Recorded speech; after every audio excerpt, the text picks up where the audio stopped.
Welcome, Chipola Nation. I'm Donnie Tyndall, head men's basketball coach here at Chipola College. I got a couple special guests with me today. Lane Blue, Jaron Harris, my two assistant coaches. We have one other assistant, JD Gledhill, who is out recruiting today. But I wanted you guys to get a chance to visit with these two guys a little bit. They've been great additions to our program. And let's start with you, Lane. Why don't you tell our fan base a little bit about yourself, both where you played and where your coaching career kind of got started? Well, I started at Three Rivers Community College in Missouri. I played for Coach Gene Bess, who is a Hall of Fame coach. He's the all-time winningest coach in college basketball, period. After that, I played 2 years for Andy Kennedy at Ole Miss. Really enjoyed my time there with Coach AK, who's now the head coach at UAB. After that, I worked for Coach Kermit Davis, who you're familiar with, for 2 years at Ole Miss, and he won SEC Coach of the Year that first year I was with him, and learned a ton from him, especially about different defenses and et cetera that I hadn't been exposed to. I worked for Coach Tim Ryan, who's also a Hall of Fame coach in the state of Florida, won a national title at a junior college, Central Florida here in our state, and now I'm working with you, Coach. So been around, this is my 9th season in college hoops, and I've got a chance to be around some really good coaches. Well, Coach Lane, I've seen you play some pickup ball with our guys, and I know you were what we'd consider a power point guard back in the day, and played for a great coach in junior college. When you talk about Gene Best, to the casual fan may not understand, like Lane said, this guy's won 1,300 games, more than any coach to ever coach men's college basketball. And then you go work for Coach AK, who you said Andy Kennedy's one of the best out there at UAB. Coach Davis, who I was fortunate to work for at Middle Tennessee, a great friend of mine who thinks the world of you. And then Coach Ryan, who you said won a national championship at Central Florida. So you've been lucky, man. A lot of guys don't get the opportunity to work for Hall of Fame and great coaches like you've been able to work for. So you got a good base. And, you know, like I said, watching the pickup games, we knew you weren't going to play forever, but I think you got a bright future as a coach, man. I really do. No doubt. Jaron, tell us a little bit about your playing background and your coaching career to this point. So I started playing at the College of Coastal Georgia for Coach Gerald Cox, who was in the Georgia GCAA Hall of Fame. Played 2 years for him, and then I transferred to a Division II school in Georgia, Albany State. Played for Coach Chris Cameron for 2 years, and I ended up starting my college, my high school coaching career at a local high school about 15 minutes from Albany, Lee County High School. Was there for 3 years, and then I moved up closer to my hometown for 2 years. Did some. I was a recreation administrator and did some coaching at the lower levels there, and I started my college coaching at South Georgia Tech under Chris Ballard. That was both our first and second year there. Was there for 2 years, and we went to Hutch our last year, and now I'm here at Chipola. So it's definitely been a good little journey. I'm learning a lot, and it's definitely been fun. Well, you know, we talked about Coach Lane's playing career. We'd have to mention Coach Harris. When we have some recruits in, sometimes we're watching them play. Coach Harris will lace them up and play a little bit. I really had to get after Jaron one day and say, Jaron, we've got the recruits in. Would you please pass the ball? He wanted to shoot every ball every time down the floor. But in all seriousness, he's worked for outstanding coaches. Played for Coach Cox, who I recruited a player from Coach Cox years ago as a Hall of Famer, and Chris at South Georgia Tech does an outstanding job. Jaron helped recruit a lot of those players that went to the national tournament last year. So both these guys are outstanding guys. They've done a great job in scouting. They have great energy on the floor. And I think the biggest thing with any assistant coach is obviously, number one, loyalty. But number two, they can coach our players hard, but yet still have outstanding relationships with them off the floor. And I think part of that is probably their playing background. So, been great additions. Why don't you do this, Lane? Tell me what's been your biggest surprise, good, bad, or indifferent, about being here at Chipola? I'd say biggest surprise, you know, obviously I played at a junior college level, and we did have good fan support at Three Rivers, but the just fan support on a daily basis from our fans and community here in Marietta. And so, you know, we've got people that love coming to practice every day, that are mingle with our guys, great people. We got people that travel with us to games, and So I don't want to say surprised because I knew it was good here, but it is a surprise because of how many people are involved in this program. Yeah, I think you're exactly right. The community people, our campus community, they really rally behind Chipola basketball, and we're blessed to have the fan base that we do. How about you, Coach Harris? Any surprises on your end? I think it's two things. Our administration is definitely super supportive of athletics. They're supportive of our student athletes as just being able to get all the support they need from academically, the meals and all the different stuff they take care of, and our booster club too. We have one of the best booster clubs I can definitely argue in the country. They support us. They come to our practices. They definitely help our guys one-on-one talks that they may need. So that's two things that I've definitely been surprised by: our administration and our booster club. Yeah, and I tell people this all the time. Coaches and players don't win championships. Administrations do, and our administration here, as you mentioned, coaches, is so vital. Everybody's on the same page, first and foremost. When you start with Dr. Clemens and Coach Johnson, our president and athletic director, everybody is aligned and has the same vision for our athletics programs, and that goes a long way. So I'm glad you've had a chance to recognize that, because I've thought the same thing in my short time here at Chipola. Lane, why don't you tell us maybe, in your opinion, the best newcomer and then the best freshman to this point in the season? We have a lot of newcomers that have done really well up to this point, but I'd say one guy that kind of sticks out in my mind is Paul Green, a transfer from Three Rivers where I actually played. And, the thing that I think is unique and special about Paul is that he's not a guy that requires the ball to get stuff done. He rebounds, he does gritty stuff for us, he's good in our press, he gets steals, and he's coachable every day. And so I think that's valuable when you have that in a program. So we're pleased with Paul so far, and I think he's getting better and better. The best freshman, I would say, is Gerald Colonel.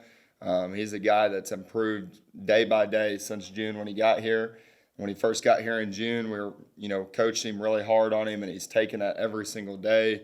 He's extremely coachable. He's got a great basketball IQ. He's tough. He's played through sickness and injuries this season already as a young freshman. Rebounds the ball, blocks shots, and I think he's got a bright future here at Chipola and on after here as well. Yeah, I agree with both of those guys. Paul's been exceptional, as you mentioned. He's a guy that, he deflects balls, he gets steals, he tips the ball in, he rotates over and takes a charge. All the gritty little winning plays, and that's been great to have from Paul. And then, as you mentioned, Gerald's been an impact freshman. Not many guys come in the door as true freshmen and can start at this level, and he's done that for us. So yeah. I agree with both of those. How about returning guys, Coach Harris? Anybody or maybe a couple guys that really have stood out to you from a returning player standpoint? The first guy I would say probably be Dayton Alberry. I think bar none, and we got a bunch of tough guys in our locker room, but I think every one of our guys would say he's the toughest guy in our locker room. Yeah. From his dedication, from his willingness to be a great teammate, from his selflessness. He does everything on the floor for us. He's a defender, he's a rebounder, he's a scorer, he's a distributor, he's a stealer. So he just brings it every day on the practice floor too. So yeah. I think Dayton has definitely been one of our guys that's stepped up and been great for us. And the second guy I would say is JT Warren. He partially tore his MCL the second game of the year, and literally thought that season was done and had opportunity to come back, and he's been making some big, huge plays for us since he's been back. So he's another one of our returners that's just a tough dude, does whatever it takes for the team to be successful, and he's showing success, having success on the floor for us right now. Yeah, no question about it. Those two guys are gritty, tough dudes. And, I tell people, if you go through our program for a full year like those two guys have done, usually you're going to have pretty good toughness. But I think those guys are even a notch above. Dayton brings it every single day.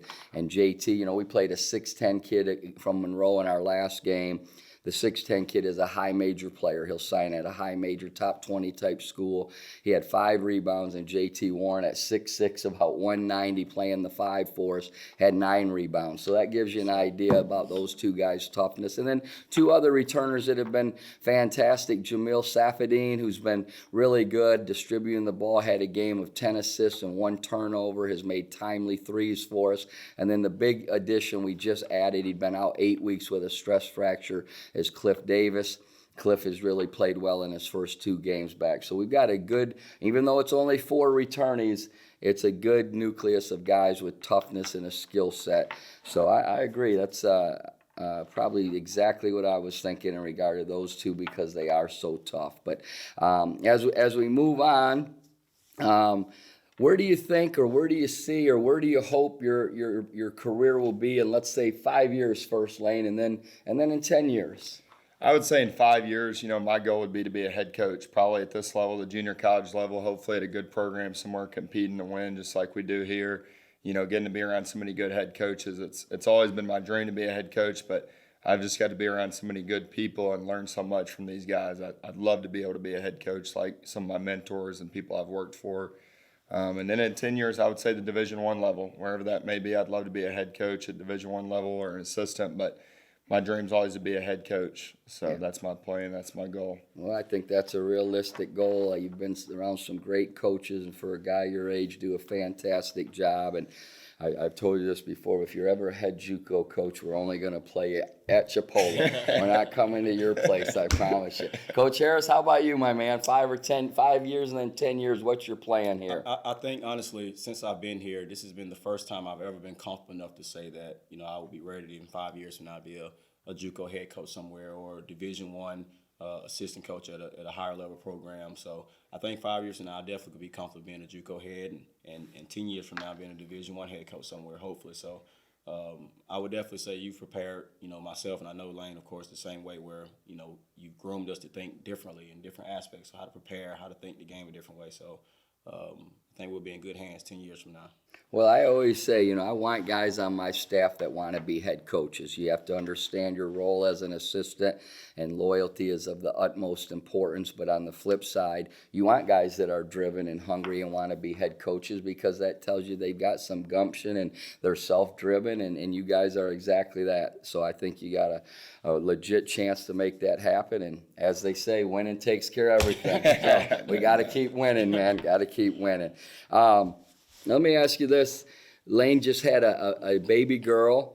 Probably, how old is Collins now? About 3 months old. 3 months, absolutely beautiful, which she, of course, gets her look straight from her mama. Has nothing to do with Coach Lane. But tell me about your Christmas plans and first Christmas for little Collins. What you guys got in store here? Well, I'll start by saying this. There's not a 3-month-old baby in the world that's watched more hoops than Collins has so far. Whether that be our games on TV with Hannah or coming to our games or scouting games with me or whatever. But she's going to grow up loving hoops or hating it because she's around it all the time. So that's awesome. We're planning to go to Missouri. Hannah and his family and my family are both back in Missouri. So spend a couple days back home and get to hang out with them, and then come back and get ready to roll for the second half of the year. That's awesome. I called Lane the other day. He was driving over to scout a game in person, and he's taking Hannah and Collins with him. They stopped and got dinner beforehand. I just think that when you preach family, we really mean that here at Chipola. So when you do stuff like that and it includes your family, I think it's big time, and